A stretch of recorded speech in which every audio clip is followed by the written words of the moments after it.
നിങ്ങളുടെ ഫേവറേറ്റ് സീരിയലുകൾ ടിവിയിൽ വരുന്നതിന് മുൻപേ സൺ നെക്സ്റ്റ് ആപ്പിൽ കാണാം. ഇനി എല്ലാവർക്കും മുൻപേ കാണൂ. ഇപ്പോൾ തന്നെ സൺ നെക്സ്റ്റ് ആപ്പ് ഡൗൺലോഡ് ചെയ്ത് സബ്സ്ക്രൈബ് ചെയ്യൂ.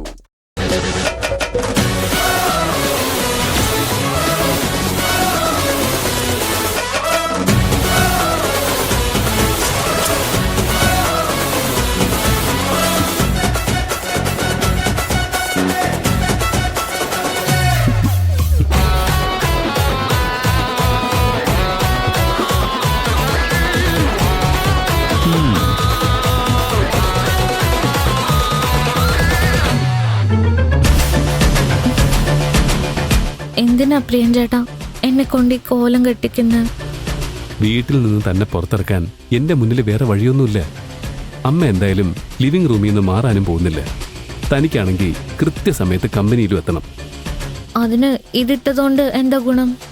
നേരെ ലിവിംഗ് റൂം വഴി പുറത്തിറങ്ങി അങ്ങ് പോയാ മതി. അമ്മ പുറകേന്ന് കണ്ടാൽ തന്നെ ഞാനാണെന്ന് കരുതിക്കോളും. അപ്പൊ പ്രിയൻ ചേട്ടൻ എങ്ങനെ പുറത്തിറങ്ങും? അതൊക്കെ ഞാൻ എങ്ങനെയെങ്കിലും മാനേജ് ചെയ്തോളാം. താൻ വേഗം ഇറങ്ങാൻ നോക്ക്. എനിക്കെന്തോ ഇതൊന്നും അത്ര ശരിയാവുമെന്ന് തോന്നുന്നില്ല. അങ്ങനെയൊന്നും ചിന്തിക്കണ്ട. വെറുതെ ഓരോന്ന് ആലോചിച്ച് അവസാനം കമ്പനിയിലെത്താൻ വൈകി കഴിഞ്ഞാൽ കരുണാകരന്റെ വായിലിരിക്കുന്നതെല്ലാം കേൾക്കേണ്ടി വരും. അത് വേണോ? വേണ്ട. എന്നാ വേഗം ഇറങ്ങാൻ നോക്ക്. പ്രിയ, എന്താ അമ്മേ? നീ എന്തിനാ ഏത് സമയം പുറത്തേക്ക് പോകുമ്പോ മുറിയുടെ വാതിൽ പൊട്ടിട്ട് പോന്നേ? ഇന്ന് അടയ്ക്കണ്ട, ഞാൻ സമയം കിട്ടുമ്പോ അടിച്ചു വാരിക്കോളാം. അടുത്ത പുലിവാല്. ശരിയമ്മേ. അമ്മ മുറിയിൽ കയറിയ തന്റെ സാധനങ്ങളൊക്കെ കാണാൻ സാധ്യതയുണ്ട്. അതുകൊണ്ട് എല്ലാം പാക്ക് ചെയ്ത് മാറ്റി വെച്ചോ. എന്റെ എല്ലാ സാധനങ്ങളും കട്ടിന്റെ അടിയിലാ വച്ചിരിക്കുന്നത്. നേരത്തെ ഇട്ടിരുന്ന ഡ്രസ്സ് മാത്രം ബാത്റൂമിലുണ്ട്. അതെന്തിനാ അവിടെ വെച്ചത്? അതും കൂടി എടുത്ത് ബാഗിൽ വെച്ചോ. അത് ശരിയാവില്ല. എന്തു പറ്റി? ഇവിടുന്ന് ഇറങ്ങാൻ വേണ്ടി തൽക്കാലം ഞാൻ ഈ വേഷം ഇട്ടെന്നേ ഉള്ളൂ. ഇതും ഇട്ടോണ്ട് കമ്പനിയിലേക്ക് പോകാൻ പറ്റുമോ? പുറത്തിറങ്ങിയാ ഇതൊക്കെ മാറ്റിയിടണം. എന്നാ ആ തുണി എടുത്ത് ബാഗിൽ വെക്ക്. ഞാൻ വരുമ്പോ കൊണ്ടുവരാം.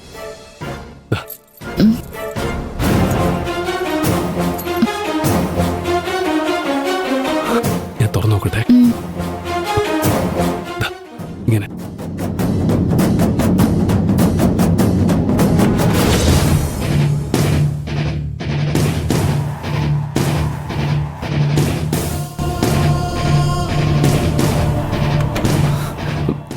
ഇതുവരെയും തുന്നല് കഴിഞ്ഞിട്ടില്ല.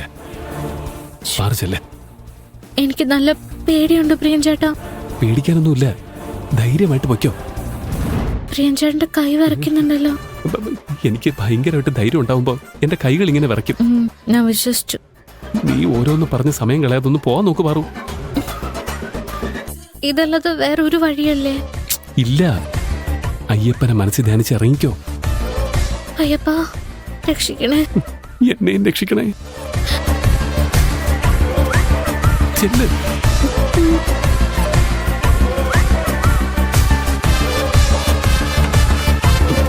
ധൈര്യം.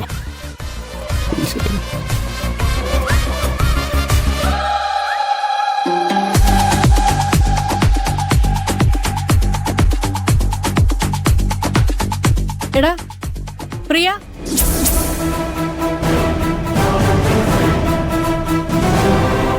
നീയൊന്നും കഴിക്കാതെയാണോ പോകുന്നേ? നീയല്ലേ കാപ്പി വേണമെന്ന് പറഞ്ഞത്? എന്നിട്ട് നീ അടുക്കളയിലേക്ക് പോയില്ലല്ലോ. ഭക്ഷണം കഴിക്കാതെ പോവാനുള്ള പരിപാടിയാണോ? എന്തിനാ നീ ധൃതി കൂട്ടുന്നത്? എന്തെങ്കിലും കഴിച്ചിട്ട് പോ. എടാ, ഇങ്ങനെ കുന്തം പിഴിക്കുന്ന പോലെ നിൽക്കാതെ വല്ലതും പറ. ഇവൻ ഇപ്പോഴേ ഒരുപാട് വൈകി. ഞാനേ ഇന്റർവ്യൂവിന് പോകുന്ന വഴിക്ക് വല്ലതും കഴിച്ചോളാം. എടാ നിക്ക്.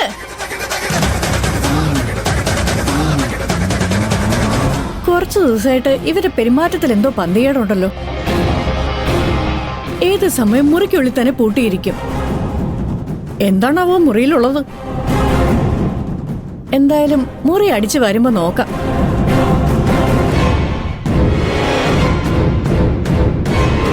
Puh. രക്ഷപ്പെട്ടു. അമ്മയ്ക്ക് സംശയമൊന്നും തോന്നിയിട്ടില്ല. ഈ ഗ്യാപ്പ് നോക്കി മുങ്ങുന്നതാണ് ബുദ്ധി.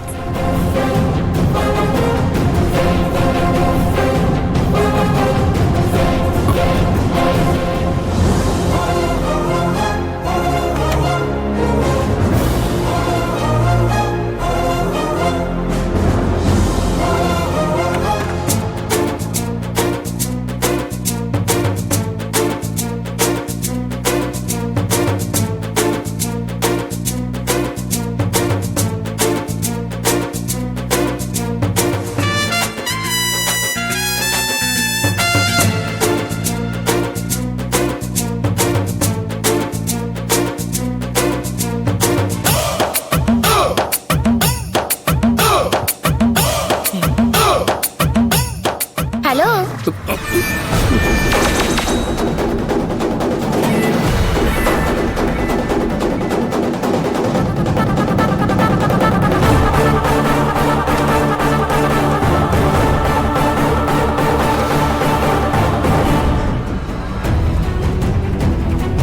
എടാ, നീ കുറച്ചു മുമ്പേ പുറത്തേക്ക് പോയതല്ലേ, പിന്നെങ്ങനെ ഇവിടെ? ഞാൻ എപ്പോഴാ പുറത്തേക്ക് പോയത്? ഞാൻ എന്റെ റൂമിൽ തന്നെ ഉണ്ടായിരുന്നു. ഇന്റർവ്യൂവിന് വേണ്ടി പ്രിപ്പയർ ചെയ്ത് ഇപ്പൊ എന്റെ റൂമിൽ നിന്ന് പുറത്തിറങ്ങിയതേ ഉള്ളൂ. എന്താ അമ്മേ, അച്ഛനെ കുറിച്ച് ആലോചിച്ചിരുന്നപ്പോ വല്ല ദിവാസ്വപ്നം കണ്ടോ? ആരാടാ സ്വപ്നം കണ്ടത്? നീ പുറത്തേക്ക് പോകുന്നത് ഞാൻ എന്റെ 2 കണ്ണും കൊണ്ട് കണ്ടതാ. ഒരു നീല വരയുള്ള ഷർട്ടും ക്യാപ്പും ഒക്കെ വെച്ചിട്ടല്ലേ നീ ഇറങ്ങിയത്. നിന്നോട് ഭക്ഷണം കഴിച്ചിട്ട് പോവാൻ പറഞ്ഞപ്പോ വേണ്ടെന്നും പറഞ്ഞ് ധൃതി പിടിച്ചു പോയി. അമ്മ എന്തൊക്കെയാ പറയുന്നേ? സത്യമായിട്ടും ഇവൻ കുറച്ചു മുമ്പേ പോയതാ. ശ്ശേ, എന്താ നടക്കുന്നെന്ന് മനസ്സിലാവുന്നില്ലല്ലോ. ആ, ഇപ്പൊ എന്താ നടന്നതെന്ന് എനിക്ക് മനസ്സിലായി. എന്ത് മനസ്സിലായെന്ന്? ഇവൻ എന്താ കള്ളത്തരം പറയാനുള്ള പരിപാടിയാമേ? അപ്പൊ നീ മിണ്ടായിരിക്കടി കാന്താരി. അമ്മയ്ക്ക് ഊണിലും ഉറക്കത്തിലും എന്നെ കുറിച്ചുള്ള ചിന്ത മാത്രമേ ഉള്ളൂ. ആ കരുതലും സ്നേഹവും കാരണം അമ്മയ്ക്കുണ്ടായ ഒരു തോന്നലായിരിക്കും ഇത്. ഇംഗ്ലീഷിൽ ഇതിനെ ഹാലൂസിനേഷൻ എന്നാണ് പറയുക. എന്തോന്ന്? അതേ അമ്മേ, മനോവിഭ്രാന്തി. ഒന്ന് പോടാ, ഇതൊന്നുമല്ല. നീ വീട്ടിൽ നിന്ന് പോകുന്നത് ഞാൻ വ്യക്തമായി കണ്ടതാ. എന്താണ് ഇങ്ങനെ നോക്കുന്നേ? നീ സ്ഥിര ഉടായ്പ പരിപാടി എന്തോ ഒപ്പിച്ചിട്ടുണ്ട്. അതെന്താന്ന് മാത്രം മനസ്സിലാവുന്നില്ല. ആരാടി ഉടായ്പ കാണിക്കുന്നത്? രാവിലെ മുതല് അടങ്ങി ഒതുങ്ങി മുറിയിലിരുന്ന് ഇന്റർവ്യൂവിന് തയ്യാറെടുക്കുന്ന എന്നെ കുറിച്ച് തന്നെ നീ ഇങ്ങനെ പറയണം. ഒരു നല്ല കാര്യത്തിന് ഇറങ്ങുന്ന എനിക്ക് ആത്മവിശ്വാസം തരുന്നതിന് പകരം ഇങ്ങനെ നെഗറ്റീവ് അടിക്കരുത്. ഇങ്ങനെ ഓരോന്നും പറഞ്ഞ തടി ഊരുന്നേല് നീ പുലിയാണല്ലോ. എന്നെങ്കിലും ഒരിക്കേ നിന്റെ ഉടായ്പ എല്ലാം ഞാൻ പുറത്തു കൊണ്ടുവരും. ഒന്ന് പോടി അമ്മേ, ഞാൻ പോട്ടെ അമ്മേ. ഇപ്പൊ തന്നെ ഒരുപാട് വൈകി. അല്ല മോനെ, ഇനിയൊക്കെ വന്നിട്ട്.